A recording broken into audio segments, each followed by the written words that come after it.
अस्सलाम वालेकुम everyone, how are you all. I hope आप सब ठीक ठाक होंगे। मैं आज आपके साथ आई हूँ लेक्चर नंबर 4 के साथ for class 9th। Chemistry subject है और हम लोग चैप्टर नंबर 1 पे हैं, जो है फंडामेंटल्स ऑफ केमिस्ट्री। कल हम लोगों ने अपना टॉपिक स्टार्ट किया था जिसका नाम था एलिमेंट्स, कंपाउंड्स एंड मिक्सचर्स। कल हम लोगों ने एलिमेंट्स से स्टार्ट किया था और आज हम लोग बात करेंगे वैलेंसी की। कल ही अगर मैंने आपको बताया था कि वैलेंसी का मतलब होता है, ये वैलेंसी होती है एक यूनिक प्रॉपर्टी होती है, हर एलिमेंट की अपनी अपनी होती है। इसका मतलब होता है कि वो एलिमेंट कितने मज़ीद एलिमेंट्स के साथ कंबाइन कर सकता है, वो कितने, और ये डिपेंड करता है कि उसके सबसे बाहर वाली शेल पे कितने इलेक्ट्रॉन हैं, उसके ऊपर डिपेंड करता है उसकी वैलेंसी। और उसी के ऊपर और वैलेंसी के ऊपर डिपेंड करता है कि वो कितने मज़ीद एलिमेंट्स के साथ बॉन्डिंग कर सकता है और बॉन्ड बना सकता है। फॉर एग्जांपल अगर मैं आपको बात करूं हीलियम की, helium is an inert gas.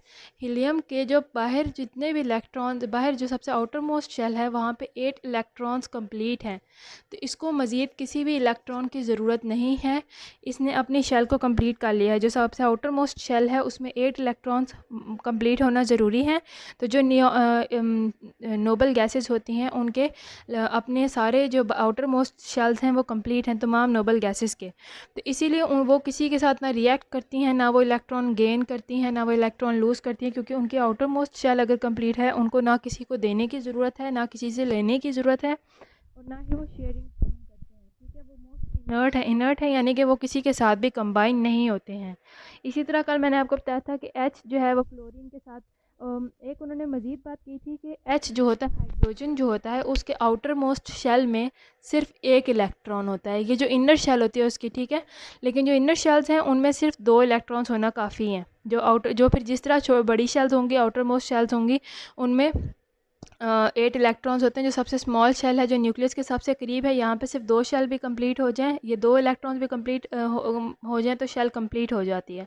तो हाइड्रोजन को क्या चाहिए, हाइड्रोजन के पास अभी सिर्फ एक ही इलेक्ट्रॉन है, उसको सिर्फ एक इलेक्ट्रॉन चाहिए किसी से भी। ठीक है, तो वो क्या करेगा, जैसे आप क्लोरीन है, ठीक है, क्लोरीन के पास देखें हम आउटर मोस्ट शेल में कितने 1 2 3 4 5 6 7 है, इसको 8 कंप्लीट करने हैं। तो ये क्या करेगा, हाइड्रोजन के साथ बॉन्ड करेगा। बॉन्ड का मतलब ये है कि ये हाइड्रोजन के साथ एक शेयरिंग कर लेगा। हाइड्रोजन अपना इसके साथ यहाँ से एक शेयर करेगा और बदले में इसका अपने साथ एक शेयर करेगा। शेयरिंग से क्या होता है कि हाइड्रोजन का एक इलेक्ट्रॉन इसके पास है, ठीक है, मतलब शेयर, वो हाइड्रोजन अपना इलेक्ट्रॉन इसके साथ यहाँ पे आके हाइड्रोजन लग जाएगा, अपना एक इलेक्ट्रॉन इसको दे देगा, इसकी शेल कंप्लीट हो गई। बदले में हाइड्रोजन इससे एक इलेक्ट्रॉन शेयर कर लेगा, हाइड्रोजन की भी शेल कंप्लीट हो गई, और इस तरह से वो बॉन्ड कंप्लीट हो गया। तो इन्होंने क्या किया है, मतलब साइंसदान कहते हैं कि अगर हम लोग वैलेंसी की बात करते हैं तो हम लोग सिर्फ हाइड्रोजन का जिक्र भी कर सकते हैं, क्योंकि हाइड्रोजन के पास सिर्फ एक इलेक्ट्रॉन है और उसको कंप्लीट होने के लिए सिर्फ एक मज़ीद इलेक्ट्रॉन की ज़रूरत है। तो हम लोग हाइड्रोजन को 1 इलेक्ट्रॉन के तौर पर तस्वर कर सकते हैं। अगर जैसे क्लोरीन है, उसने सिर्फ एक हाइड्रोजन के साथ अगर बॉन्ड बनाया, तो इसका मतलब हम कह सकते हैं क्लोरीन की वैलेंसी यहाँ पे 1 है, क्योंकि उसको सिर्फ 1 इलेक्ट्रॉन मजीद की ज़रूरत थी। इसी तरह अगर हम बात करते हैं ऑक्सीजन की, ऑक्सीजन के पास 6 हैं आउटर मोस्ट शेल में, तो अगर वो एक हाइड्रोजन के साथ शेयरिंग करता है तो उसका सिर्फ 7 कंप्लीट होंगे, फिर उसको एक और हाइड्रोजन के साथ शेयरिंग करनी पड़ेगी और इसके इस तरह से 8 कंप्लीट हो जाएंगे। तो इसका मतलब कि ऑक्सीजन की वैलेंसी कितनी है, 2 है, क्योंकि ये H2O 2 H के साथ अपना बॉन्ड बनाता है। तो इसी तरह हम लोग बात करते हैं आज वैलेंसी की दोबारा से थोड़ा सा रिवाइज़ करके, और आगे से हम लोग बात करते हैं कि किस तरह से इनको वैलेंसीज दी जाती हैं। ये जो वैलेंसी क्या है, depends on number of electrons in outermost shell. Valency जो है वो डिपेंड करती है number of electrons in outermost shell. यही मैंने अभी बात की कि कितने बाहर इलेक्ट्रॉन्स हैं उसके ऊपर उनकी वैलेंसी डिपेंड करती है। अगर वे जैसे इसकी वैलेंसी मैं कहती हूँ 1 है, क्योंकि सिर्फ इसके पास 7 इलेक्ट्रॉन्स है, इसको सिर्फ 1 की ज़रूरत है, तो इसकी वैलेंसी क्या है, 1 है। इसको 2 इलेक्ट्रॉन की ज़रूरत है, इसका मतलब इसकी वैलेंसी क्या है, 2 है।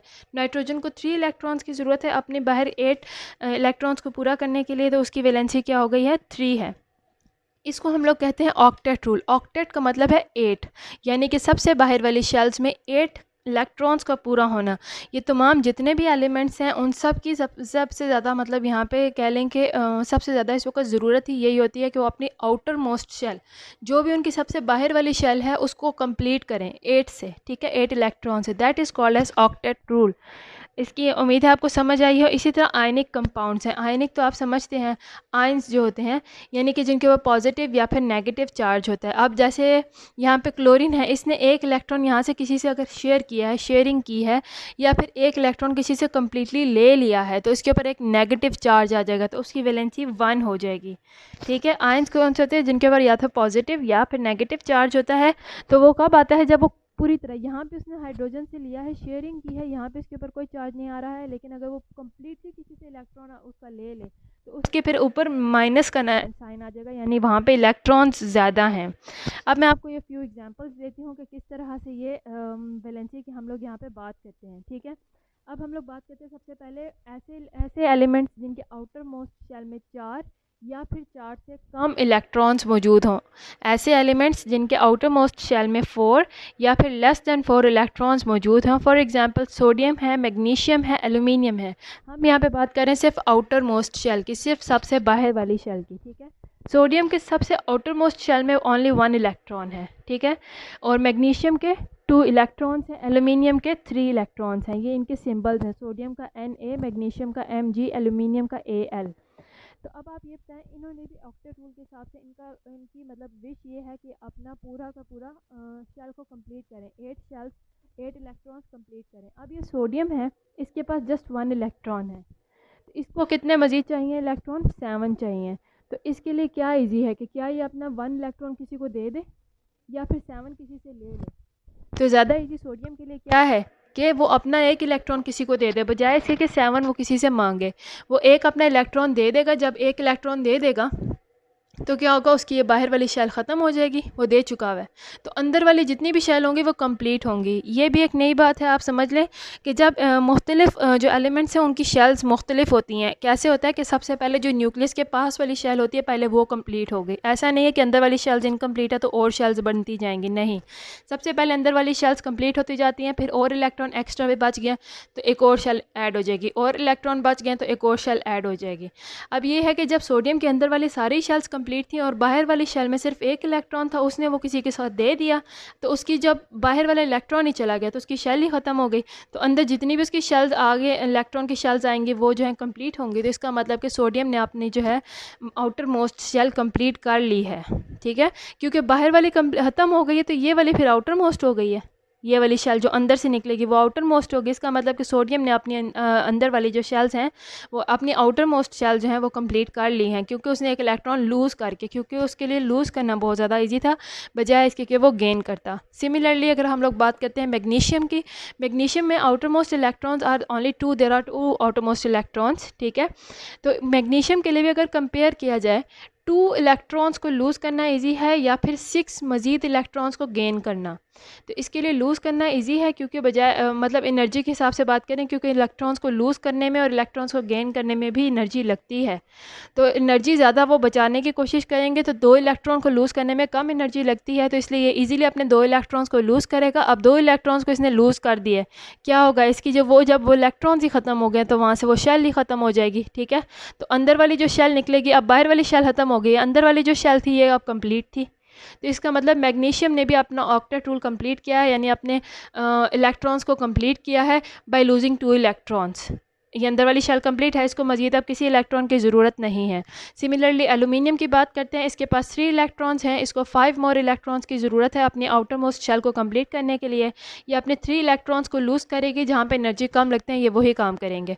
3 इलेक्ट्रॉन्स को लूज़ किया तो जब 3 इलेक्ट्रॉन्स चले गए इसके पास से, तो आउटर मोस्ट शेल ख़त्म हो गई, और जो अंदर से शेल निकलेगी उसके बाद ये आउटर मोस्ट कहलाएगी। अब ये वाले आउटर मोस्ट कहलाएगी, ये ऑलरेडी कंप्लीट होगी। तो इसका मतलब एल्यूमिनियम ने भी अपनी शेल को कंप्लीट कर लिया है, अपनी आउटर मोस्ट शेल को कंप्लीट कर लिया है। इसी तरह अब मैं कह सकती हूँ कि सोडियम की क्या है, सोडियम ने कितना इलेक्ट्रॉन लूज़ किया था? 1, तो सोडियम की वैलेंसी क्या है? 1। मैग्नीशियम ने लूज़ किया था 2 इलेक्ट्रॉन्स को, तो मैग्नीशियम की वैलेंसी है 2, और एल्यूमिनियम ने लूज़ किया था 3 इलेक्ट्रॉन्स को, इसका मतलब कि एल्यूमिनियम की एनर्जी वैलेंसी है 3। इसी तरह अगर हम लोग दूसरे एलिमेंट्स की बात करते हैं जिनके आउटर मोस्ट शेल में इलेक्ट्रॉन्स 5 या 5 से ज़्यादा होते हैं। ठीक है, टोटली 8 हो सकते हैं, 8 से ज़्यादा नहीं हो सकते। तो 5 या 5 से ज़्यादा हैं, जैसे कि नाइट्रोजन है, उसके बाहर आउटर मोस्ट शेल में 5 इलेक्ट्रॉन्स हैं। अब इसके लिए बात करें तो इसके लिए इजी होगा कि ये 3 इलेक्ट्रॉन्स किसी से ले बजाय इसके कि अपने 5 इलेक्ट्रॉन्स को लूज़ करे। ठीक है। एनर्जी कंजर्व करने की बात होती है जहाँ पे एनर्जी कम लगती है, तो इसके लिए 3 इलेक्ट्रॉन्स लेने में एनर्जी कम लगेगी बजाय इसके कि 5 इलेक्ट्रॉन्स किसी को दे।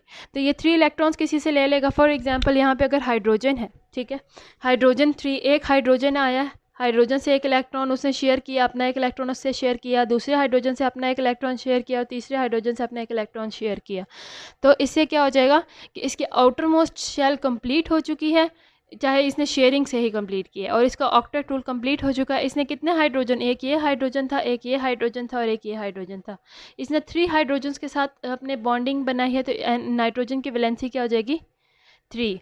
इसी तरह अगर हम लोग बात करते हैं ऑक्सीजन की, ऑक्सीजन के पास कितने इलेक्ट्रॉन्स हैं, 6 हैं। तो ऑक्सीजन को एनर्जी कंजर्व करने के लिए 6 इलेक्ट्रॉन को लूज़ करने के बजाय वो 2 इलेक्ट्रॉन किसी से शेयरिंग पे ले लेगा और इस तरह से अपने आउटर मोस्ट शेल को कंप्लीट कर लेगा। तो हम लोग कहते हैं कि ऑक्सीजन की वैलेंसी है यहाँ पे 2। सिमिलरली क्लोरीन है, क्लोरीन के पास आउटर मोस्ट शेल में 7 इलेक्ट्रॉन्स हैं और इसको जस्ट 1 इलेक्ट्रॉन की ज़रूरत है अपने आउटर मोस्ट शेल को कंप्लीट करने के लिए। तो ये किसी भी ज़रूरी नहीं हाइड्रोजन हो, और भी कोई एलिमेंट हो सकता है, उसके साथ कोई भी एलिमेंट दूसरे एलिमेंट के साथ मिल सकता है, उसके साथ शेयरिंग करता है। और यहाँ पे क्लोरीन की वैलेंसी होती है 1 अपने आउटर मोस्ट शेल को कंप्लीट करने के लिए। अब उम्मीद है आपको वैलेंसी के कॉन्सेप्ट की समझ आई होगी। अब मैं आपको एक और बात बताती चलूँ कि एलिमेंट्स जो होते हैं, सारे एलिमेंट्स, ठीक है, जब वो रिएक्ट करते हैं, जैसे वाटर है, ठीक है, वाटर का फार्मूला है आपके पास H2O, ठीक है, H2O। बात यही वाली ऑक्सीजन की कर लेते हैं। ऑक्सीजन के पास 2 इलेक्ट्रॉन्स यहाँ पे कम थे, ऑक्सीजन ने एक हाइड्रोजन से लिया, दूसरे हाइड्रोजन से लिया, तो इस तरह क्या हुआ, ऑक्सीजन के भी 8 पूरे हो चुके हैं और यहाँ पे हाइड्रोजन को भी मैंने बताया था जस्ट 1 मोर की ज़रूरत होती है। यहाँ पे वाले हाइड्रोजन को भी एक कंप्लीट मिल गया, यहाँ वाले हाइड्रोजन को भी एक शेयरिंग पे मिल गया। तो इस तरह क्या हुआ, हाइड्रोजन के भी 2 कंप्लीट हो गए। हाइड्रोजन की जो इनर वाली शेल होती है ना, जो न्यूक्लियस की सबसे पहली शेल होती है, यहाँ पे हमें सिर्फ 2 इलेक्ट्रॉन्स चाहिए होते हैं अपनी शेल को पूरा करने के लिए, उसके बाद 8 चाहिए होते हैं, ठीक है। अब क्या है, हाइड्रोजन के पास अपनी शेल को कंप्लीट करने के लिए 2 इलेक्ट्रॉन्स हो गए हैं, इस वाले हाइड्रोजन को भी कंप्लीट करने के लिए 2 इलेक्ट्रॉन है। अब हाइड्रोजन ने जब अपने शेल को कंप्लीट कर लिया है, तो हाइड्रोजन और किसी के साथ रिएक्ट नहीं करेगा और ऑक्सीजन के साथ अपना बॉन्ड बना के रहेगा, ऑक्सीजन को नहीं छोड़ेगा, ठीक है। सिमिलरली ऑक्सीजन को भी जब अपने मतलब के इलेक्ट्रॉन मिल चुके हैं, वो तो हाइड्रोजन जिससे मिले थे उसके साथ अपना बॉन्ड बना के रखेगा, उसको नहीं छोड़ेगा, ठीक है ना। फिर ये किसी और के साथ रिएक्ट कर सकते हैं, क्योंकि एलिमेंट्स जो होते हैं एक दूसरे के साथ रिएक्ट ही इसलिए करते हैं ताकि वो अपने बाहर वाली शेल्स को कंप्लीट कर सकें।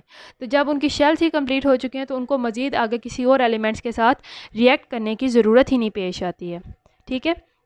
उसके बाद हम लोग बात करते हैं रेडिकल की। अब रेडिकल क्या होता है, एक ग्रुप ऑफ एटम। अभी हमने बात की थी जस्ट वन एटम की, जैसे सोडियम एक एटम है, मैग्नीशियम एक एटम है, एल्यूमिनियम सिंगल एटम है, क्लोरीन, ऑक्सीजन, नाइट्रोजन, तीनों मतलब सारे सिंगल एटम्स हैं। अब हम लोग अगर बात करते हैं अ group of atoms that have same charge, एक ग्रुप ऑफ एटम जिनके पास सेम चार्ज हो, उनको हम लोग नाम देते हैं रेडिकल का। फॉर एग्जांपल अगर हम लोग बात करते हैं हाइड्रोक्साइड की, this is hydroxide, this is the formula of hydroxide, और इनके ऊपर एक ही चार्ज है, दैट इज़ नेगेटिव चार्ज, दोनों के ऊपर एक ही चार्ज है, ठीक है। That is called as a radical, a group of atoms having single charge. Radical का आपके पास क्या आ जाएगी definition, a group of atoms having single charge, they are called as the radicals. अब हम लोग बात करते हैं कुछ ऐसे भी एलिमेंट्स होते हैं जो, जैसे मैंने ये बता दिया कि सोडियम को एक ही चाहिए, उसकी एक ही वैलेंसी फिक्स्ड है। मैग्नीशियम को 2 ही चाहिए, उसको हमेशा हर सूरत में 2 ही चाहिए, 2 से ज़्यादा नहीं चाहिए। लेकिन कुछ ऐसे भी एलिमेंट्स होते हैं जिनको मुख्तलिफ़ केसेस में उनकी मुख्तलिफ वैलेंसीज़ होती हैं। जैसे कि हम लोग बात करते हैं ये FeSO4 और Fe2SO4 थ्राइस की, ठीक है। FeSO4 में यहाँ पे जो आयरन है Fe, उसको यहाँ पे उसकी वैलेंसी थी 2, ठीक है, उसने 2 इलेक्ट्रॉन्स को लूज़ किया था और यहाँ पे इसकी वैलेंसी थी 2, और ये Fe2SO4 थ्राइस में इसकी वैलेंसी थी 3। उसको जब बॉन्ड बनाना था तो उसको ये वैलेंसी यहाँ पे 3 बनी थी, ठीक है, 3 इलेक्ट्रॉन्स को उसने लूज़ किया था। तो कुछ ऐसे भी एलिमेंट्स होते हैं जिनके मुख्तलिफ केसेस में, कुछ ही होते हैं जिनके मुख्तलिफ केसेस में मुख्तलिफ वैलेंसीज वो लोग शो करते हैं, ठीक है। ये फेरस सल्फेट, इसको हम लोग फेरस सल्फेट कहते हैं, इसको हम लोग कहते हैं फेरिक सल्फेट। अब इनके नाम क्या है, उन्होंने क्या कि लैटिन या फिर ग्रीक नेम के हिसाब से उनके एंड पे जिनकी लोअर वैलेंसीज होती हैं, अगर इनकी कंपेयर करें उसकी लोअर है, तो जिसकी लोअर वैलेंसीज होती हैं उसके एंड पे OUS का नाम लगते हैं, ठीक है। और जिनकी हायर वैलेंसीज होती हैं उनके एंड पे IC से नाम मेंशन किया जाता है, ठीक है।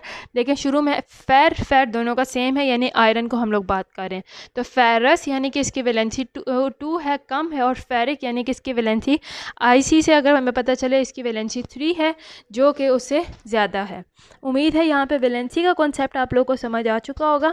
कल हम लोग इससे आगे चलेंगे। अब इसके अलावा आप लोग जो देख सकते हैं डिफरेंट सिंबल्स हैं एलिमेंट्स के, और रेडिकल्स के सिंबल्स हैं जो आप लोग को रिवाइज करने चाहिए। वो आप लोग के बुक पे पेज नंबर 7 के साथ हैं। वहाँ पे उन्होंने बाकायदा आपको सिंबल्स भी दिए हैं, नेम ऑफ एलिमेंट्स या name of radicals along with their symbols and along with their valency. साथ में उन्होंने वैलेंसी भी शो की है। तो यहाँ से आप लोगों को रिवाइज़ करने में बहुत ज़्यादा इजी होगा यहाँ से। और यहाँ यहीं से आप लोग को MCQs भी आते हैं अक्सर पेपर्स में, ठीक है। या तो वो वैलेंसी का पूछ लेते हैं, या आगे चल के जब केमिकल रिएक्शंस वगैरह हो रहे होते हैं तो यहाँ से भी आप लोग को वैलेंसी फाइंड आउट करने में बहुत ज़्यादा इजी रहेगा। उसके अलावा आगे चल के जो केमिकल रिएक्शंस होंगे वहाँ पे जो मोस्टली बात होती है सिंबल से बात होती है, वहाँ पे नेम नहीं पूरा मेंशन किया जाता, ठीक है।